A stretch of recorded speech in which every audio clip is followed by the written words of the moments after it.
200 രൂപ കുറച്ചോടി. ഇവിടെ ആരും കൊയിലാണ്ട് പാകിസ്ഥാനും മറ്റൊന്നും വെക്കുന്നില്ല. ഒക്കെ പൊന്നാനി മത്തി. അനവധിയാ നല്ല പൊന്നാനി മത്തി കൊണ്ട് ഇങ്ങനെ നടക്കണ്ട തെക്കും വടക്കും വടാൻ പോകാൻ അന്യം വടം ബുദ്ധിമുട്ടില്ല. പലവൊക്കെ 200 രൂപ. ആ അയില മാത്രം വേണമെങ്കിൽ അയില മാത്രം തരാം. അയില മാത്രം വേണമെങ്കിൽ അയില മാത്രം തരാം. അത് മൊത്തത്തിലല്ലേ? മൊത്തത്തിൽ 160 അല്ലേ? അത് ഞാനും തരും. അയില മാത്രം 200 രൂപ കൊണ്ടുപോയി. അയില മാത്രം 200 രൂപ തരാം. 1 കിലോ 200 രൂപ മത്തി. എടപ്പെടെല്ലാം വിൽക്കണ പൊന്നാനി മീനാണ്. ഇവിടെ ആരും മോർച്ചലൊന്നും വിൽക്കണി. ആ മത്തി നിർത്തി കാണിച്ചു കൊടുത്തല്ല. ആ മത്തി ഒന്ന് മത്തി ഫുള്ളായിട്ട് നിർത്തതാ. അടക്കന്റെ ചെലവ് മത്തി ഫുള്ള് തിളങ്ങണ മത്തി.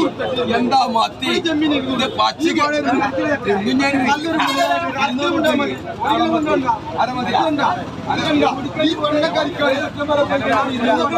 മഞ്ഞുള്ള മത്തി.